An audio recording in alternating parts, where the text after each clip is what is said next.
Hello friends, इस video में हम डिस्कशन करेंगे उत्पादन तथा लागत। चैप्टर जो है कक्षा 12 का, उसके बारे में। उत्पादन को अंग्रेजी में कहते हैं प्रोडक्शन, यानी कि कोई चीज़ बनाना, कोई चीज़ पैदा करना। जैसे अगर हम जो आर्थिक क्रियाएं होती हैं, जो हमारे काम होते हैं, वो दो तीन प्रकार के हो सकते हैं। या तो हम प्राथमिक क्षेत्रक में काम करें, द्वितीयक क्षेत्रक में, या तृतीयक क्षेत्रक में। प्राथमिक क्षेत्रक में जो हम क्रियाकलाप करते हैं, उसमें हम जो उत्पादन करते हैं, जैसे खेती से उत्पादन करना फसलों का, या मछली पालन करना, पशुपालन करना, खदान से आयरन ओर निकालना, खनिज अयस्क निकालना, ये सारे प्राथमिक क्रियाकलाप हैं जिससे हम उत्पादन करते हैं। द्वितीय क्रियाकलाप में हम फैक्ट्रियों में कोई नई चीज़ बनाते हैं, मशीनों के माध्यम से या हाथ के माध्यम से कोई चीज़ बनाते हैं, तो उसे कहते हैं द्वितीय क्षेत्रक। जैसे कपड़े बुनना, या कोई और काम करना, जैसे स्टील बनाना, दरवाज़ा बनाना, मशीन बनाना, कुछ भी नया चीज़ बनाना, कपड़े बनाना, तो वो सारा द्वितीय क्षेत्रक में आता है। और तृतीय क्षेत्रक में आता है जो सेवाएं वाली चीज़ होती हैं, जैसे कि संचार, परिवहन, ट्रेड करना, व्यापार करना, ये सारे तृतीय क्षेत्रक में आती हैं। तो हम इन तीनों क्षेत्रकों के माध्यम से कोई ना कोई चीज़ का उत्पादन करते हैं। और जब उत्पादन करेंगे तो उसमें कुछ ना कुछ लागत आएगा, यानी कि इनपुट कॉस्ट आएगा। जैसे मान लो द्वितीय क्षेत्रक में कोई एक फैक्ट्री है, वो फैक्ट्री कपड़ा बनाती है, क्लॉथेस बनाती है। तो क्लॉथेस बनाने के लिए जो कच्चा माल चाहिए, कच्चा माल जो चाहिए, जैसे मान लो कपास चाहिए, कॉटन, तो कॉटन का मूल्य लगेगा, मान लो 100 रुपये लग गया कॉटन का मूल्य। फिर उसका जो परिवहन लागत है, माने खेत से उसको विनिर्माण इकाई जो फैक्ट्री है वहाँ तक लाने में जो परिवहन लागत लगेगा, भाड़ा किराया लगेगा, उसका खर्चा अलग से। फिर कपड़ा को सिलने बनाने में जो मशीनें लगेंगी, उसको पूंजी कहा जाता है, कैपिटल कहते हैं इंग्लिश में। तो मशीनों में खर्चा आएगा, और मशीनों पे जो लोग काम करेंगे उनको श्रमिक कहते हैं, लेबर कहते हैं। तो उनको भुगतान करना पड़ेगा, पारिश्रमिक उनको देना पड़ेगा, उसका खर्चा। और जो उद्यमी है, जिसका फैक्ट्री है, तो वो सब कुछ लगाने के बाद कपड़ा बना लिया तो उसको थोड़ा सा ज़्यादा दाम में बेचेगा ताकि उसको लाभ मिल सके। तो ये सब कहलाती है लागत। तो जो फैक्ट्री मालिक का जो लाभ है उसको छोड़ करके जो सारे कॉस्ट लगा, जैसे कच्चे माल पे कितना मूल्य लगा, परिवहन पे क्या खर्चा आया, मशीनों को ख़रीदने में क्या खर्चा आया, जो लेबर रखे उनसे काम करवाने का खर्चा क्या आया, ये सारी होती है किसी उत्पादन की लागत। तो ये है चैप्टर का नाम। उपभोक्ता के व्यवहार सिद्धांत के बारे में पिछले अध्याय में पढ़े थे। उपभोक्ता का व्यवहार सिद्धांत क्या है? उपभोक्ता माने होता है जो चीज़ों को उपभोग करता है, यूज़ करता है। जैसे आम जनमानस, हम आप हैं, वो कोई चीज़ जो बन के आती है उसका हम यूज़ करते हैं। जैसे खेती में फसल का उत्पादन हुआ तो उसको हम यूज़ करेंगे, या विनिर्माण इकाई में साइकिल बना, बाइक बना, या कपड़ा सिला गया तो उसका हम यूज़ करेंगे। तो हम उपभोक्ता हैं, कंज्यूमर हैं। तो कंज्यूमर का व्यवहार क्या होता है? अगर किसी भी वस्तु का प्राइस ज़्यादा हो जाता है तो हम सामान्यतः उसका उपभोग करना, कंज्यूम करना कम कर देते हैं। और अगर हमारा प्राइस किसी वस्तु का कम है, मूल्य कम है, तो हम उसका उपभोग बढ़ा लेते हैं। ये उपभोक्ता का व्यवहार है। ऐसे ही हमें जिस चीज़ की ज़्यादा आवश्यकता होती है, ज़्यादा आवश्यक वस्तु होता है, उसका उपभोग हम करते हैं। जिसकी कम आवश्यकता होती है, मूल्य ज़्यादा है, उसका हम उपभोग कम कर देते हैं। ये उपभोक्ता का व्यवहार है। इस अध्याय तथा अगले अध्याय में हम उत्पादक के व्यवहार की जांच करेंगे।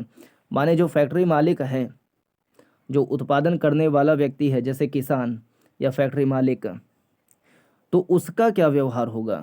उसका व्यवहार क्या होगा कि उसको लाभ चाहिए, जितना उसका लागत आया है उसको बनाने में, उत्पादन करने में, उसको हटा करके थोड़ा सा ज़्यादा में उसको बेच सके, विक्रय कर सके, ताकि उसको लाभ मिल सके। तो इस हिसाब से उत्पादक का व्यवहार क्या होगा? वो सोचेगा कि जो हमको ब्याज मिल रहा है कोई मशीन को ख़रीदने के लिए, जो हमको पूंजी मिल रही है, जो पैसा मिल रहा है, उस पर बैंक हमसे ब्याज कम ले, उसका व्यवहार ये होगा। वो चाहेगा कि लागत जितना लगा है लागत से ज़्यादा में हम उसको बेच सकें, उसका व्यवहार ये होगा। ज़्यादा से ज़्यादा लाभ कमाना उसका ध्येय होगा, लागत कम से कम आए और लाभ ज़्यादा से ज़्यादा हो, ये किसी भी सामान्य उत्पादक का व्यवहार होगा। एक उत्पादक अथवा फर्म विभिन्न आगतों माने जो लागत हैं, इनपुट्स, जैसे श्रम, मशीन, भूमि, कच्चा माल आदि को प्राप्त करता है। इन आगतों के मेल से वह निर्गत का उत्पादन करता है, आउटपुट बनाता है। कच्चा माल लिया, श्रमिक लिया, मशीन लिया, जमीन लिया, लोन लिया, सब कुछ लगा करके एक फैक्ट्री बनाई, उसमें उत्पादन किया, जो कपड़ा बनाया वो निर्गत है, आउटपुट है। उत्पादन वह प्रक्रिया है जिसके द्वारा आगतों को निर्गत में परिवर्तित किया जाता है।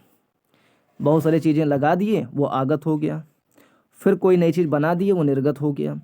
तो आगत को लगा करके कोई उत्पाद बना देते हैं, निर्गत बना देते हैं, तो उसे कहा जाता है उत्पादन।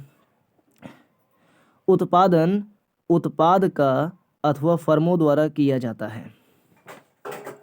उत्पादन उत्पाद का अथवा उत्पादक अथवा फर्मों द्वारा किया जाता है।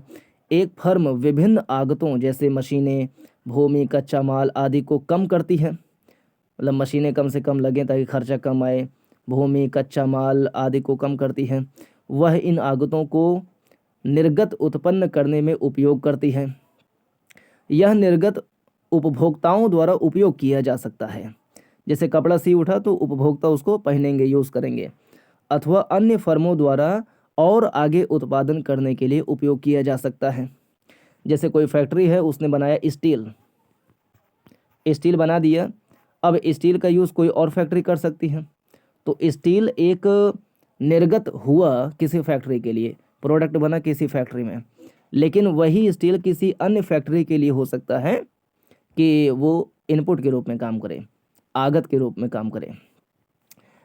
अब इस स्टील के प्रयोग से वो कोई गेट बनाया मान लो, तो गेट हो गया निर्गत। अब गेट का यूज़ करेगा उपभोक्ता, तो वो अंतिम उत्पाद हो गया गेट।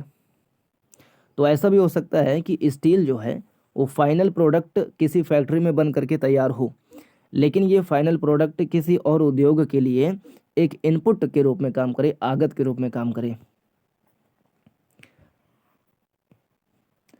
उदाहरण के लिए एक दर्जी एक सिलाई मशीन कपड़ा, धागा और अपने स्वयं के श्रम को कमीजें बनाने के लिए उपयोग करता है। कृषक अपनी भूमि, श्रम, ट्रैक्टर, बीज, खाद, पानी आदि को गेहूं उत्पन्न करने में उपयोग करता है। एक कार निर्माता भूमि का फैक्ट्री के लिए उपयोग करता है तथा मशीनों, श्रम और दूसरे विभिन्न आगतों जैसे स्टील, एल्यूमीनियम, रबर का कारों के उत्पादन के लिए करता है।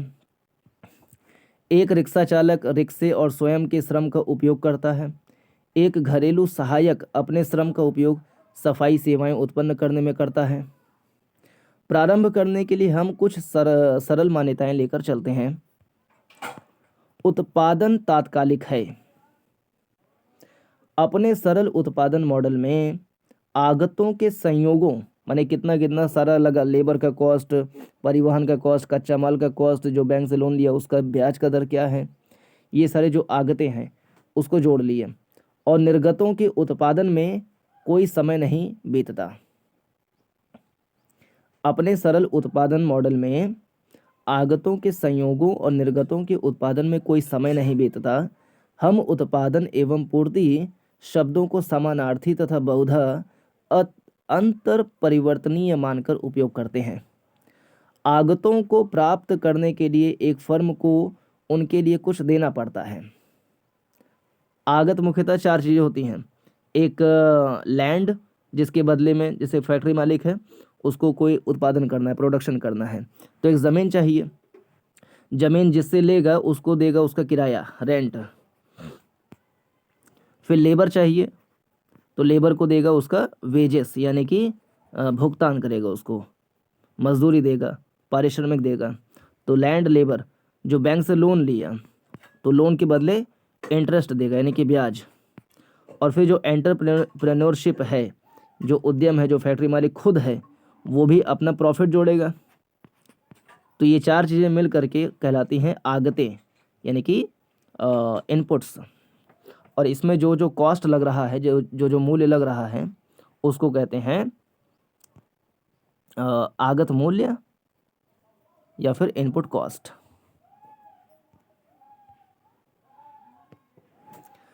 प्रारंभ करने के लिए हम कुछ सरल आगतों को प्राप्त करने के लिए एक फर्म को उनके लिए कुछ देना पड़ता है। इसे उत्पादन लागत कहते हैं, कॉस्ट प्राइस कहते हैं, या इनपुट कॉस्ट कहते हैं। एक बार जब निर्गत उत्पन्न हो जाती है, जब कोई चीज़ बन जाती है, तो फर्म उसे बाजार में बेच देती है और आगम प्राप्त करती है, यानी कि जो पैसा मिला उसको प्राप्त करती है, आगम उसको कहते हैं। आगम तथा लागत के बीच अंतर को फर्म का लाभ कहते हैं। मान लो कोई कपड़ा बनाया 100 रुपये का, उसको बाजार में बेचा 150 रुपये का, तो ये हमारा हो गया 100 रुपये लागत। बाजार का मूल्य जो है उसको घटा देंगे जब लागत में से, तो जो आएगा उसे कहेंगे हम आगम। इसी आगम में से अगर हम लागत को घटा देंगे तो जो आता है उसे कहते हैं लाभ। तो जितना का लगा उसे लागत कहेंगे, जितने का बेचा उसे आगम कहेंगे, और आगम में से लागत को घटाएंगे तो लाभ कहेंगे फर्म का। आगम तथा लागत के बीच के अंतर को फर्म का लाभ कहते हैं। हम यह मानते हैं कि एक फर्म का उद्देश्य अधिकतम लाभ जितना वह कर सके प्राप्त करना है। इस अध्याय में हम आगतों तथा निर्गतों के बीच संबंध की चर्चा करेंगे। हम फर्म के लागत ढांचे पर विचार करेंगे। हम ऐसा इसलिए करते हैं ताकि हमें उस फर्म उत्पादन को ज्ञात कर सकें जिस पर फर्मों के लाभ अधिकतम होते हैं।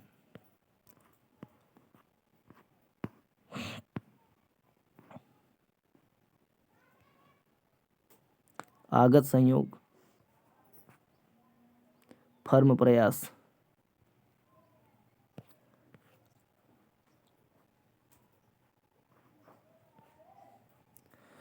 उत्पादन फलन। अब इस उत्पादन फलन को नेक्स्ट में देखेंगे। धन्यवाद।